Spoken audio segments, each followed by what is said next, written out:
por cómo se estimula. Porque tenemos acá, se van a estimular por irritación de la mucosa intestinal, cuando la mucosa intestinal se irrita, por cualquier cosa. Porque los animales comieron algo inadecuado,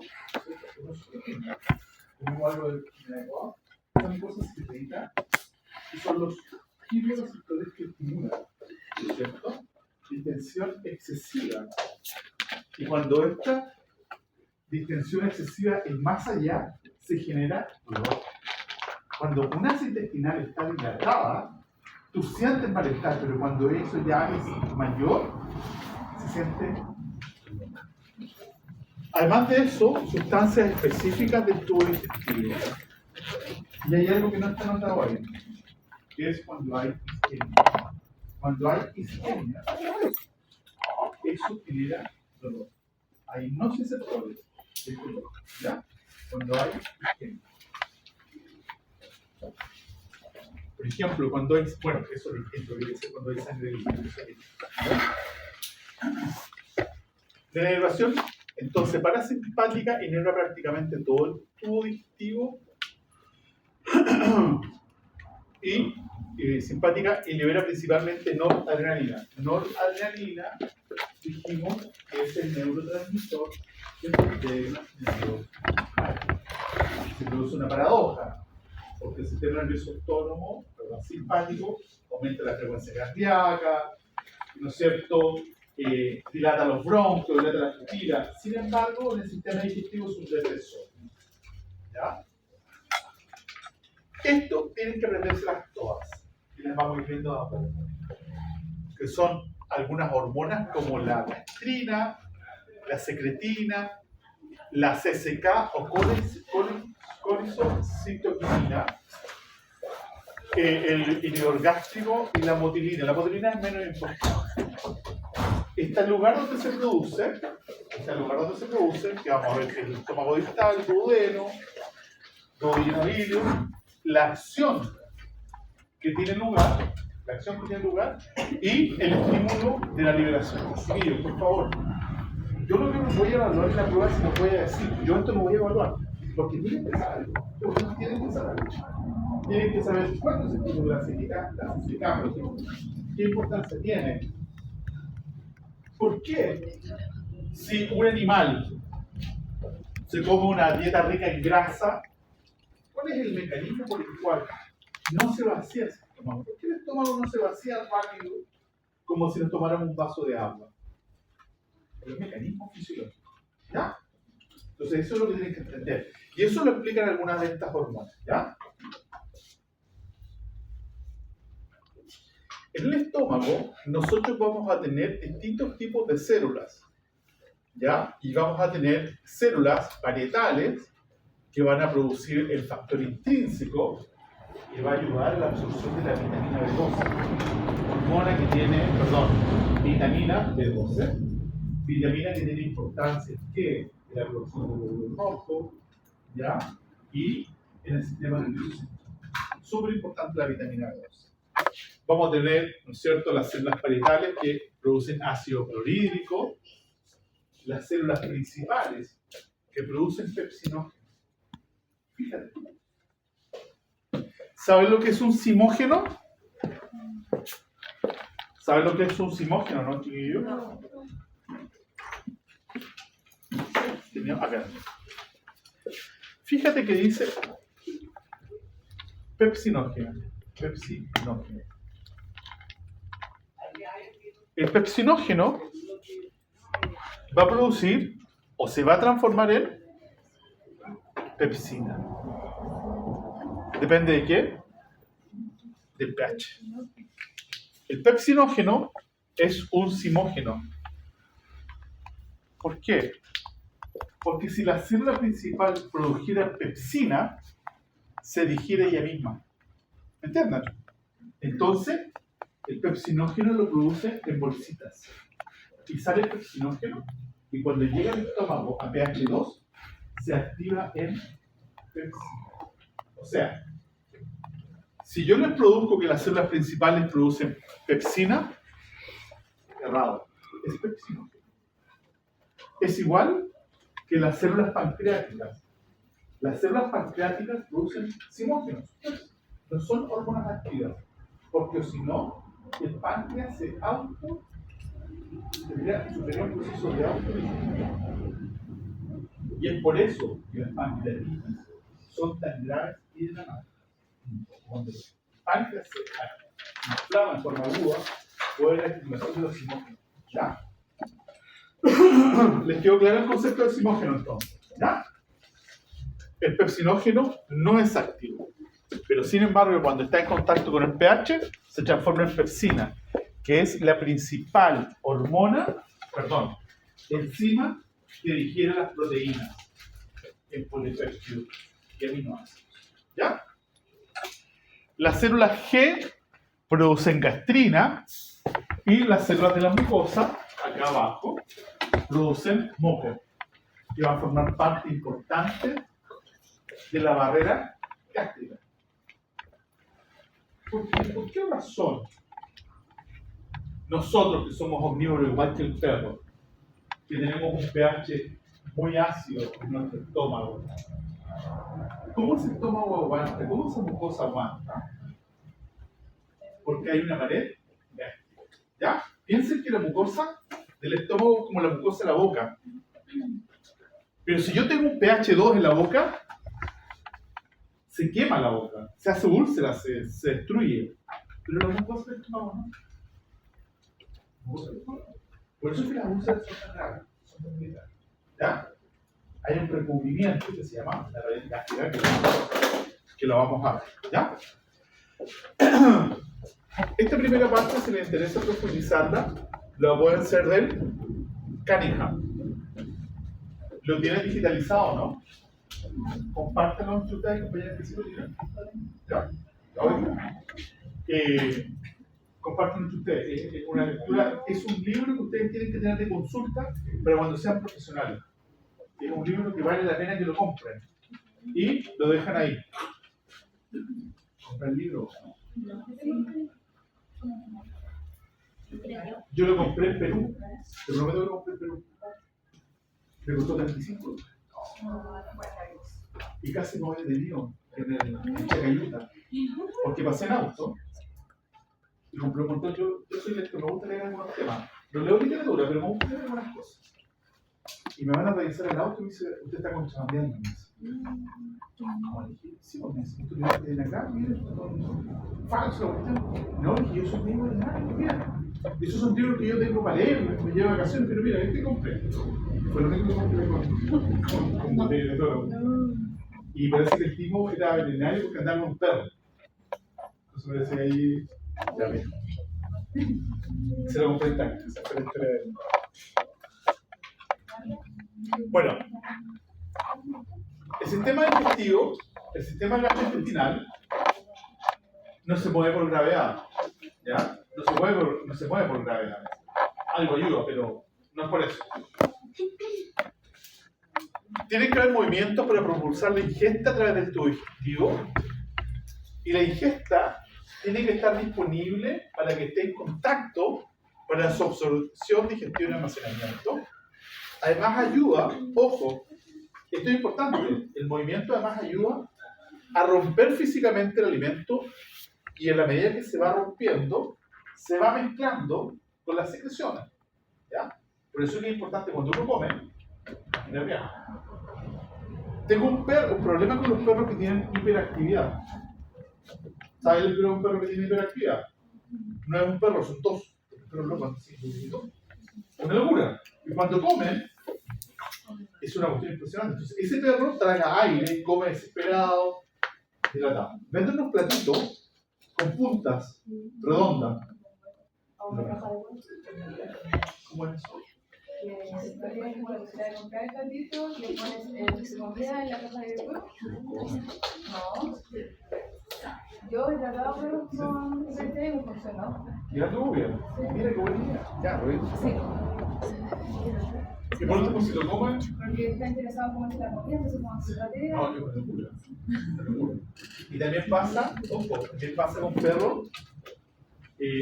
Ustedes saben que los perros viven en manada. y los perros establecen jerarquía. El primer perro que come es el perro dominante. Cuando tú tienes perros que son muy sumisos, el perro no come. Y te llegan los dos perros. Y tú observas eso, el señor perro dominante. ¿Y cuántos perros más? No, tengo el otro. Este perro es una quita, o un pastor alemán grande, pero tengo un cubo. Pero el jefe es un cubo. Te lo prometo que es así. Un cubo, de verdad se lo come. Entonces, si el otro está, no come. Tratamiento. Comían separados, uno come allá y otro acá. Soluciona el problema. Sí, hay que esperar. Hacer circular la ingesta para que todas sus superficies contacten con las superficies que están siendo absorbidas. Entonces hay cosas importantes, o sea, el movimiento propulsa el alimento, ¿no es cierto? Porque finalmente va pasando por las distintas partes del sistema digestivo, va haciendo que se mezcle con las secreciones, y a su vez, este alimento se va subdividiendo cada vez más, cosa de que las secreciones que produce el sistema digestivo tengan mejor efectividad.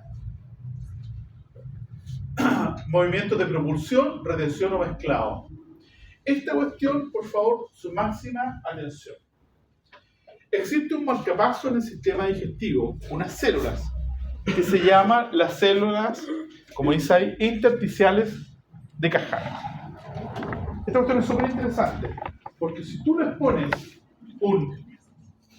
tú mides estas células, hay actividad eléctrica, que está dado principalmente por canales de calcio y de sodio.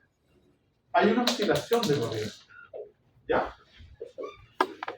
Son ondas lentas, fíjate que esto presenta potenciales de acción, ya, esto está en milivolts, y fíjate que el potencial de acción en reposo está ahí. Pero no hay una despolarización. ¿Me siguen? O sea, si yo veo esta célula, no hay actividad mecánica, pero si yo mido la electricidad, hay una ondulación. No alcanza a expresarse como un movimiento muscular, pero sí hay. Pero, si hay distensión de una víscera, o sea, un estímulo mecánico, si hay liberación de acetilcolina, o se aplican parasimpático miméticos. Un parasimpático mimético es una droga, un medicamento o una molécula que hace el mismo efecto que, ¿no es cierto?, en este caso, que la acetilcolina, que es el neurotransmisor del sistema nervioso parasimpático. Por eso se llama parasimpático. ¿Ya? Si está presente cualquiera de estos tres factores, va a hacer que estas ondas lentas que están en reposo se generan potencial de espiga y se produce una despolarización. Y en ese momento se produce el movimiento del sistema. ¿Ya? Entonces, fíjate que los factores importantes, la distensión y la acetilcolina. En cambio, la noradrenalina o simpáticos miméticos, lo que van a hacer, van a hiperpolarizar. Eso ustedes y yo aprendieron. ¿No es cierto? Van a hiperpolarizar y no va a haber un movimiento de espiga. Ahora, ¿esto por qué es importante? Porque fíjate que las ondas lentas son cambios lentos y ondulantes, potencial de membrana, y tiene un promedio de 20 por minuto en el intestino delgado. O sea, no podrían haber más de 20 movimientos del intestino delgado. 5 en estómago y colon de perro. Su función es controlar la aparición de los potenciales intermitentes en la aguja. Se pueden ser hasta 5. Puede que no sea ninguna. ¿Ya? Pero pueden ser hasta 5, porque son 5 movimientos durante el estómago y el colon, y el intestino delgado son. ¿Me siguen? Esa es la importancia de las células intersticiales de Cajal. Entonces, algo importante: el sistema nervioso autónomo no está conectado directamente con el intestino. Sin embargo, como ustedes pueden ver, el sistema nervioso parasimpático es un estimulante y el sistema nervioso simpático es un depresor de la actividad del sistema digestivo. ¿Ya? Les quedó más o menos meridianamente claro, ¿no es cierto? Entonces, fíjense que es importante que habláramos del sistema nervioso. Porque estamos hablando de algunos conceptos que ustedes no se han dado cuenta, pero ya están manejando, como el de hiperpolarización. Eso es interesante. Entonces,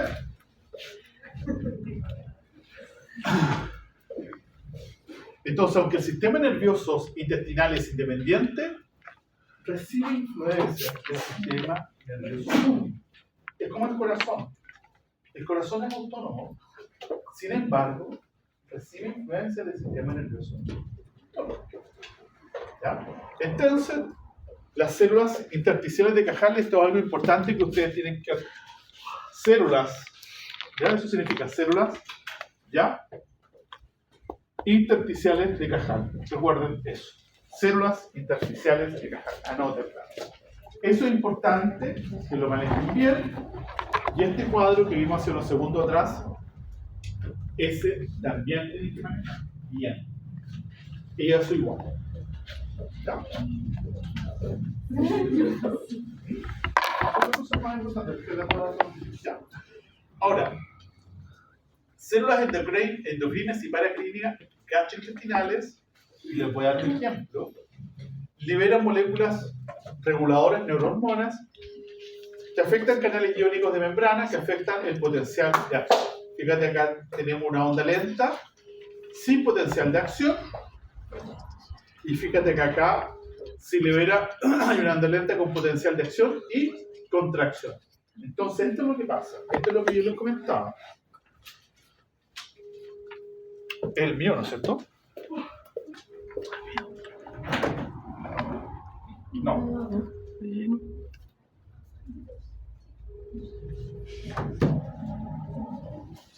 Fíjate que este es el segmento. ¿A quién le suena un teléfono? Abajo, del piso. ¿De quién es? No sé. ¿O es una alarma?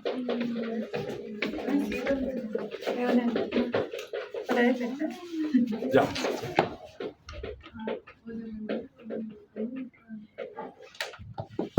Sí, entonces mira, esto fue lo interesante. Esto se descubrió con una rama de la fisiología que se llama la electrofisiología, que estudia la generación de estímulos eléctricos. Porque tú ves un intestino ahí que está sin movimiento, ¿no es cierto? Está sin movimiento, pero si yo mido su electricidad, voy a tener una onda lenta que no está generando potencial de acción.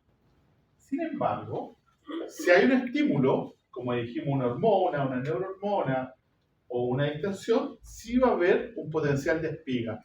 Y ese potencial de espiga, eso que ustedes ven ahí, es eso que está ahí. Eso se llama potencial de espiga. O sea, se está manifestando un hecho eléctrico, se está manifestando con un efecto de tipo mecánico. ¿Ya? ¿Me siguen? Porque tú podrías decir que ahí no está pasando nada. Claro, desde el punto de vista de lo que yo estoy viendo, no está pasando nada. Pero eléctricamente, electrofisiológicamente, sí está pasando. Porque hay una onda lenta. Y como dijimos, el intestino delgado puede ser hasta 20. En estómago y colon, perro, hasta 5. Entonces, los potenciales en aguja son verdaderos potenciales de acción. ¿Ya? Se originan cada vez que la onda es lenta, se elevan por 40 milivolts. ¿Por qué hasta menos 40? ¿Qué pasa ahí? ¿Qué pasa cuando llega a menos 40 y desarriba? ¿Qué es lo que va a pasar? Se produce, como dice usted, la despolarización. La partida, y esto es importante que lo noten, ¿quién es responsable de esto? Son canales de calcio junto con un pequeño número de iones de sodio. Canales calcio-sodio. A diferencia de las fibras nerviosas. Acá son canales de calcio-sodio. Entonces, el sistema nervioso prepara el músculo para la contracción y son las ondas lentas las que coordinan y son la señal para la contracción. ¿Ya? Entonces, yo sé que tiene importancia el sistema nervioso en el sistema digestivo. Entonces, esto del sistema nervioso y el sistema digestivo, si están relacionados, créanme que sí es así. Sí hay relación. Sí hay relación. Entonces, pregunta. de prueba. ¿Cuál es la máxima cantidad de movimiento que podría haber en el estómago de un perro en un minuto? 1, 20, 5, 10. O 3. La respuesta correcta es C. No le cambié el color. La respuesta correcta es C. Ahí tenemos una pregunta para la prueba. ¿Ya? Ahora, entonces, el sistema gastrointestinal, ya estamos claros que tiene un sistema nervioso entérico que es independiente del sistema nervioso central si hace calor. ¿Prendo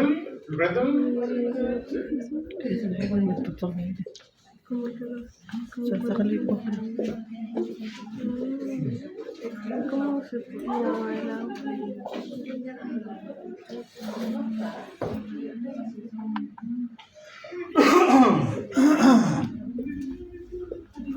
La pared del intestino, entonces, tiene un sistema entérico independiente e intrínseco. Eso ya lo conversamos, ¿no es cierto? Quedamos claros.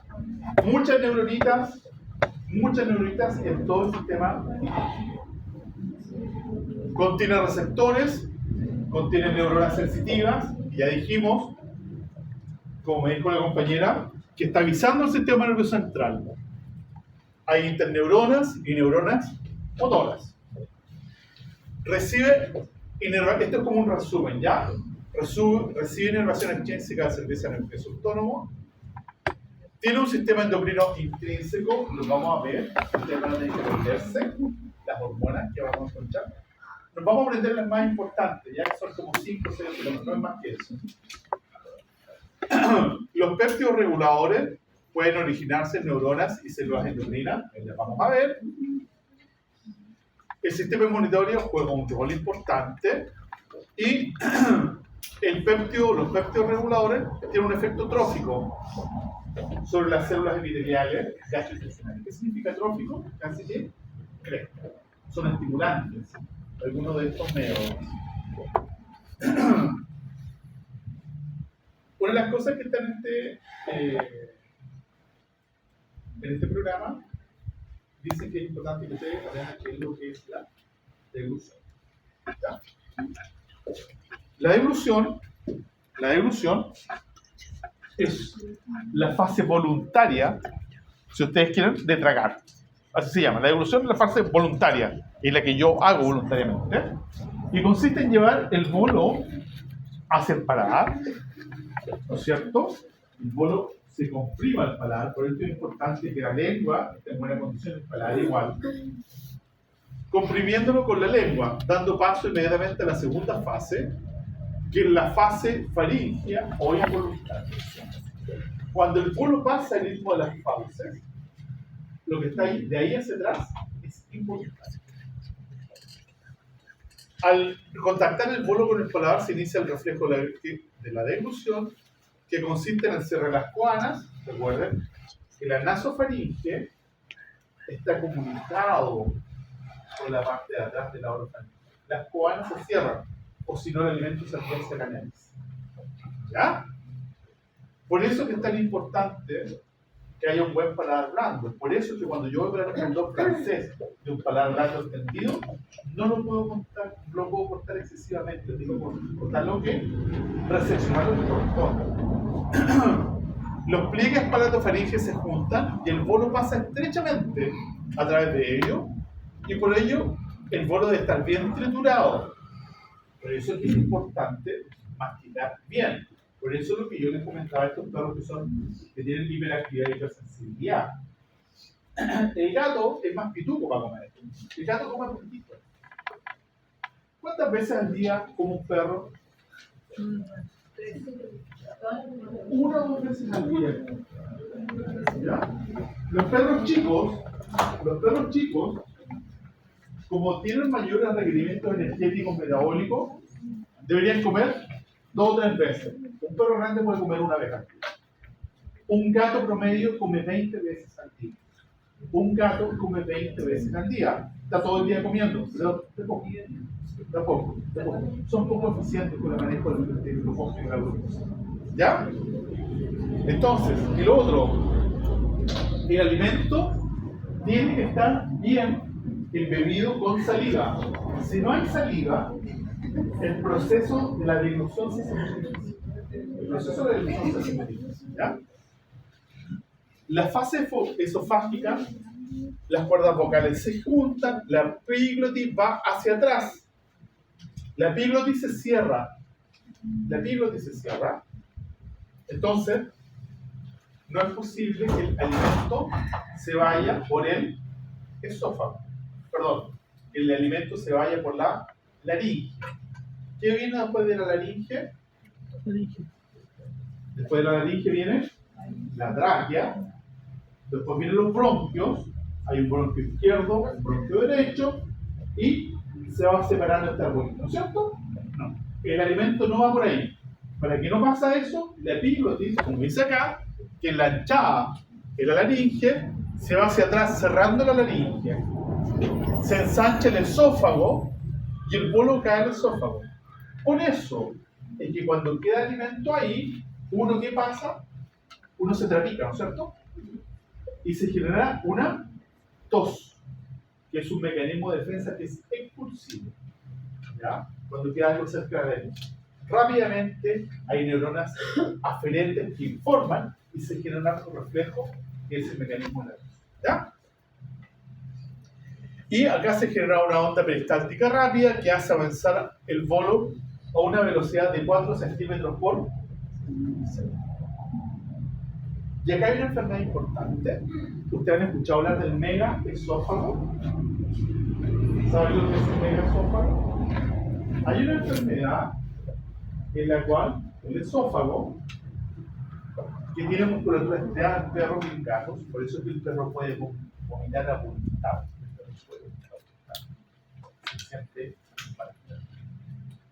Pero hay una enfermedad que se llama megaesófago, en la cual la parte distal del esófago pierde inervación nerviosa y se dilata como un saco de papa. Y te contacta el tutor y le dice que el perro, cada vez que come,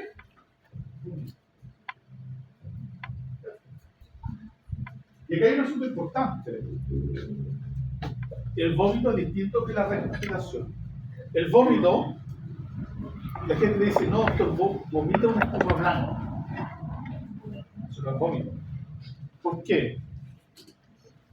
El vómito, esto ustedes tienen que aprender a ser veterinario porque tienen que interpretar lo que dice el dueño. Ustedes tienen que siempre estar investigando. Porque el perro cuando va a consulta no va a vomitar. Le podemos tomar una foto y ver una espuma blanca. A ver, señora, cuando vomita, ¿vomita así? Sí, doctor, así vomita ya. Eso no es vómito, señora. Eso es una expectoración. El vómito es con actividad abdominal constante. Y el vómito tiene que tener contenido gástrico. Alimento molido, contenido. Si el perro elimina alimento entero, es regurgitación. El perro no está vomitando. El alimento no llegó al estómago. Probablemente pueda tener un megaesófago que puede estar asociado con una miastenia gravis, que son enfermedades inmunológicas de la placa motora. Y ahí tienen que ver, es una enfermedad del esófago. Regurgita, no es vómito. ¿Ya? Siempre, entonces, vómito es con contenido bilioso con alimento. Molido. Y diferenciar de la expectoración. Lo que les acabo de decir de la expectoración es muy frecuente. Pacientes con cuadros respiratorios de la vía aérea expectoran. Y la gente tiene que vómitar. No vomita nada. El vómito es bilioso. Todo este mecanismo está comandado por el centro de la deglución que inhibe la respiración. Porque cuando uno traga, la respiración para. Está deglutiendo. El centro de la deglución hace que el centro de la respiración, que está en el bulbo raquídeo, pare. ¿Ya? Para que se efectúe definitivamente la deglución. Si ustedes están comiendo y están con ataque de risa, se van a trapicar. La mayoría de los animales, la musculatura esofágica es estriado, salvo el caballo, primates Ustedes saben que los caballos no vomitan. Caballos y vacas no vomitan. Si los caballos vomitaran, parte de los cólicos, aunque los cólicos está bien atrás, estaría solucionado. Primates, nosotros somos primates, ¿cierto? O fuimos primates. Somos sapiens. No somos, ahora somos Homo Deus. Pero hace más de 3 millones de años. O sea, hace más de 3 millones de años, nosotros nos separamos de los primates. No tenemos un elemento común, vamos por lado. Porque nosotros fuimos animales herbívoros que bajaron de los árboles. Y eso fue una mutación en la pelvis. La pelvis se pone más ancha. De los seres humanos, ¿ya? La porción distal posee musculatura lisa. Esto, anótenlo por favor, porque aquí se les explican muchas cosas a ustedes que van a entender ahora. Hay reflejos gastrointestinales. El sistema digestivo tiene reflejos. ¿Ya? Reflejos que controlan la secreción, el peristaltismo y las contracciones mezcladas. El primer reflejo es el reflejo gastrocólico. Cuando la comida llega al sistema digestivo, al estómago, va a hacer que el colon descendente se vacíe. Entonces, muchas veces cuando nosotros comimos, vamos al baño, pero es por la digestión anterior. Lo mismo con los perros. Cuando el perro come, esperen 10-15 minutos y saquen la pasar. Ese perro va a defecar. Por el reflejo, como dice ahí, gastrocólico. Llega la comida al estómago y eso va a hacer que el colon se vacíe. Y el colon, ese alimento ya digerido va a llegar al recto y se va a producir este colon de defecación. Otro estímulo es el reflejo enterogástrico, que estímulos provenientes del duodeno van a impedir que el estómago se vacíe. ¿Cuándo? Cuando haya muchos aminoácidos, grasa, en ese líquido que está saliendo del estómago, va a hacer que se estimulen algunas hormonas que van a impedir que el estómago se vacíe. Mientras más grasa, más nutrientes, más proteína, el vaciamiento gástrico es más grande. Y eso se llama reflejo enterogástrico. ¿Ya? Aumenta el tono del pilo. El reflejo cólico ileal es un reflejo originado en el colon que impide el vaciamiento del contenido del ilion al cielo.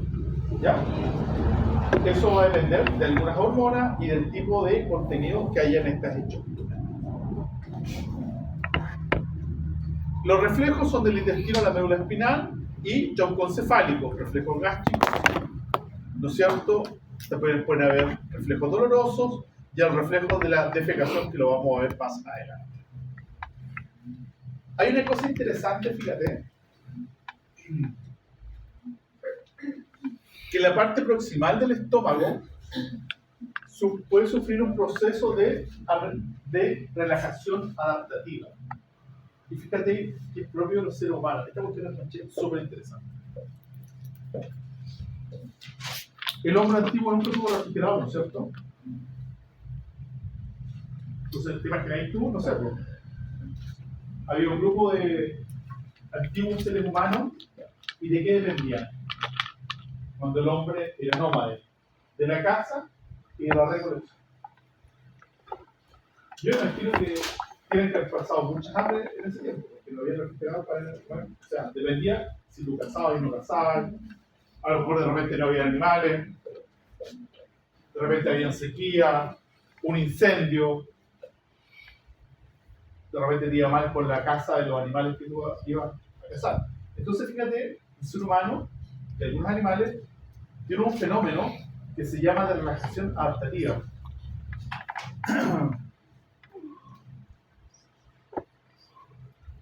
Fíjate que fisiológicamente hay un estómago proximal, que está acá, que es el fondo del estómago, ¿ya? Y fíjate que esta parte de acá se comporta distinto. Acá el sistema nervioso parasimpático va a hacer que esa parte del estómago puede aumentar su capacidad. Por eso es que nosotros podemos comer más allá del apetito que sentimos, podemos comer. Hay una parte, esa parte de arriba. El fondo del estómago tiene la capacidad de adaptarse. Y el mismo sistema nervioso parasimpático, que de aquí para abajo hace que el estómago se contraiga, de aquí para arriba el sistema nervioso parasimpático tiene un efecto distinto y hace que este estómago tenga la capacidad de adaptarse. Entonces yo que me imagino que aquellos animales o humanos, también antiguos, que tenían esta capacidad, fueron los que lograron reproducirse, porque eran los que estaban vivos, porque eran los que más comieron y no se murieron de hambre. ¿Ya? Y yo creo que algunos de nosotros que somos buenos para comer, creo que es información genética. Estamos mejor adaptados. Interesante. ¿Ya? Ley del intestino. ¿Ya? Entonces, ¿ya entendieron lo que es el reflejo adaptativo? Hay un reflejo adaptativo de esto.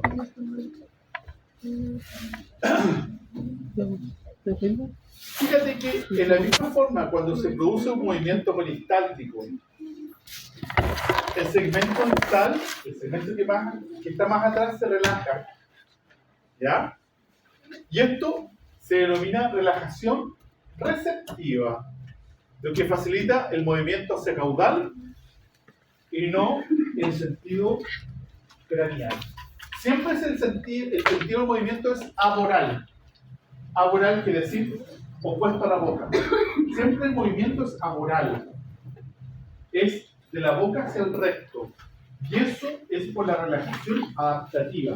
Se va contrayendo el estómago, se va relajando. Cuando falta el plexo mientérico, denominado reflejo mientérico, este comportamiento desaparece. ¿Ya? Y este movimiento, el reflejo del movimiento peristáltico hacia caudal, se denomina la ley del intestino. Entonces, fíjate que hemos visto cosas bien interesantes. Vimos las células intersticiales de Cajal. ¿Qué más les ha llamado la atención?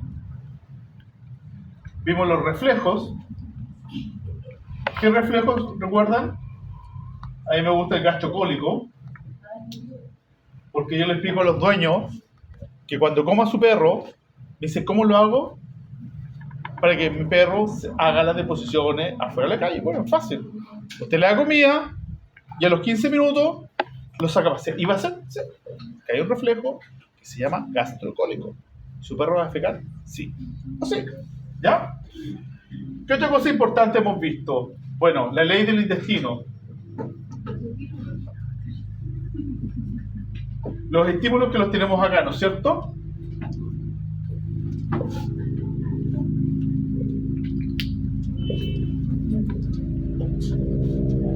Ya.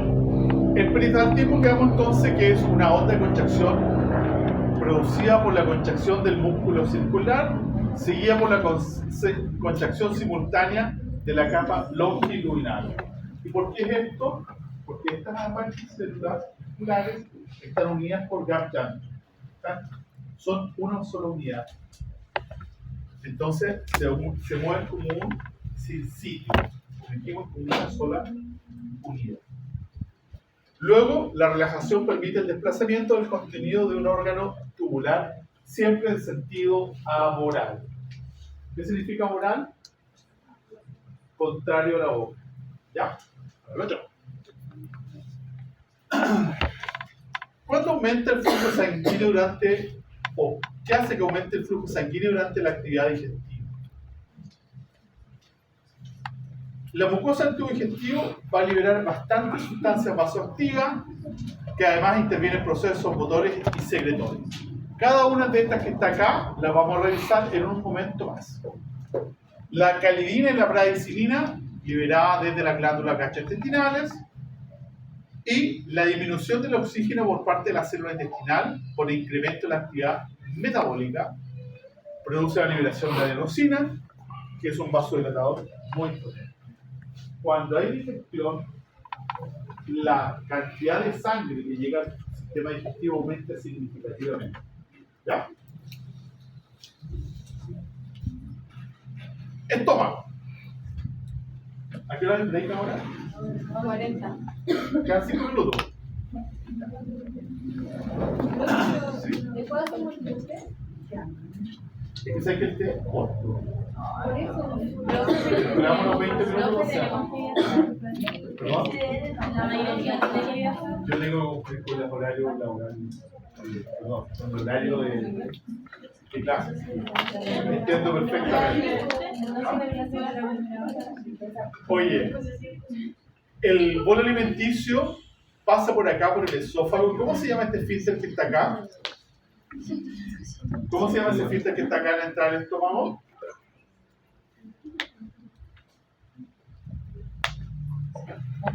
No, bueno, regulé que era anatomía, parece, ¿eh? Se llama cardias, recuerden. El esfínter de entrada al estómago se llama cardias. ¿Y el esfínter de salida cómo se llama? Se llama... ¿Ya? Entonces, en este órgano distinguimos una corteza, una serosa externa.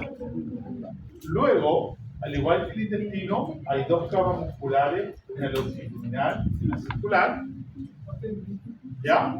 Y luego una mucosa interna, que está convenientemente inervada por el sistema nervioso autónomo y somático, y entre la capa longitudinal externa y circular se presenta el plexo mientérico o el Auerbach, y tenemos un plexo submucoso o de Mason. Igual que el intestino, exactamente la misma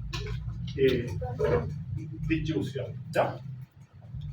Y fisiológicamente podemos distinguir un estómago proximal y uno distal, donde el nervio vago tiene un efecto diferencial. Entonces dijimos que acá